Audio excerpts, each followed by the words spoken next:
सभी को नमस्कार। जैसे कि हम जानते हैं कि सभी अभिभावकों का सपना होता है कि जब उनके बच्चे छोटे हों, मतलब कि 2-3 से लेकर 5 या 6 वर्ष तक के उनके जो बच्चे हों उनमें प्रतिभा आए। जैसे कि हम उनको पढ़ने के लिए विद्यालय में या आंगनबाड़ी में भेजें, जैसे नर्सरी में, एलकेजी में, तो उनका व्यक्तित्व का विकास हो सके अच्छे से। परंतु ऐसा कुछ कारणों से नहीं हो पा रहा है। लेकिन क्या है कि अब जो राष्ट्रीय शिक्षा नीति 2020 आई है, इसमें यह प्रावधान है कि जो कि 1.2 में लिखा है, 1.1.2 में यह वर्णित है कि ECCE में मुख्य रूप से लचीली, बहुआयामी, खेल स्तरीय, खेल आधारित गतिविधियों आधारित और खोज आधारित शिक्षा को शामिल किया गया है।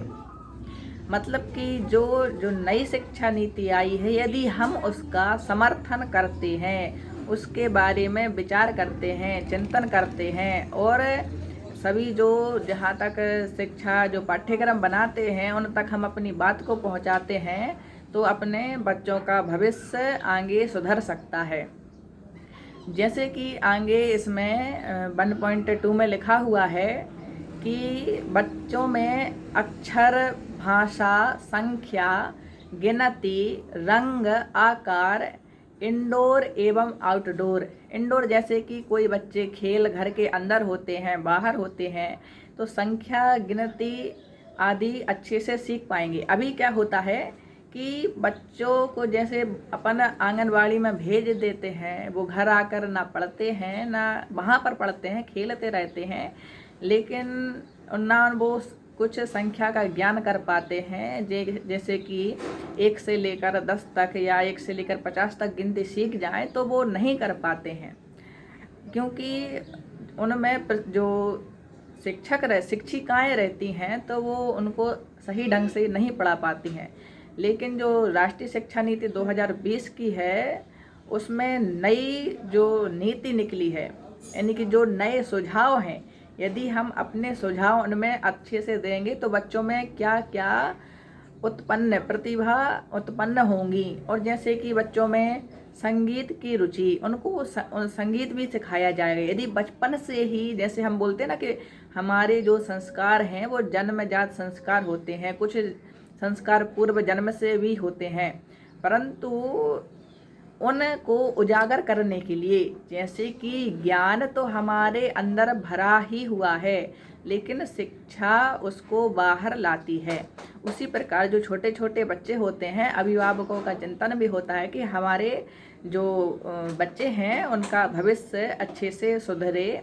इसलिए सार्वजनिक स्वच्छता, और बच्चों को इस बारे में भी प्रेरित करने के लिए नियम बनाए जा रहे हैं कि सार्वजनिक स्वच्छता बनाए रखें। अब सार्वजनिक अपन घर पर भी मान सकते हैं, जैसे कि बहुत सारे घर में लोग हैं, व्यक्ति हैं, तो वहाँ पर कचरा ना फेंकें। जैसे टॉफ़ी का टुकड़ा रहता है और या कुछ मिठाई है तो वहाँ ना फेंकें, कचरे डिब्बे में ही डालें।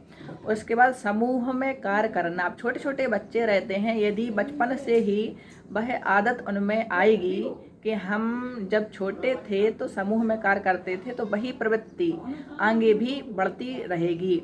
और आपस में सहयोग करना, जैसे कि यदि किसी बच्चे के पास पेन नहीं है, लेखनी नहीं है, तो बच्चे को, यदि दूसरे बच्चे के पास दूसरी लेखनी है तो वो दूसरे बच्चे को दे सके। ऐसा आपसी सहयोग छोटे बच्चों की बुद्धि में ऐसा प्रवेश कराया जाए, ऐसा नियम प्रारंभ हो रहा है, जो कि समूह में कार्य करना, आपसी सहयोग, ये प्रावधान हो रहा है। यदि ये कैसे होगा? यदि हम सब जागरूक होंगे, अभिभावक जागरूक होंगे, शिक्षकगण जागरूक होंगे, तभी यह संभव है।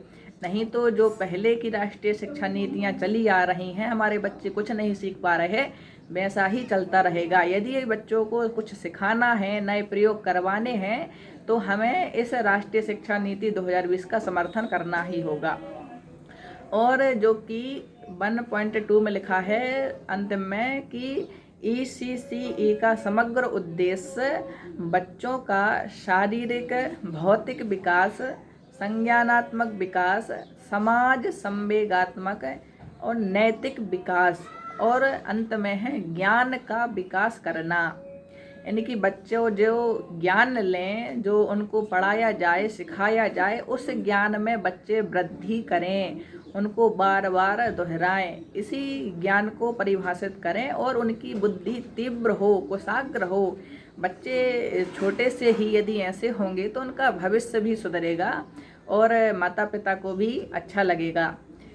और इसी को आगे ना ले जाते हुए कि हम अपनी तरफ से जितना हो सके हमें अपनी ये बात सभी जगह फैलानी है कि इस नीति को अपनाया जाए और जो कि इसमें प्रावधान है वही लागू किए जाएं।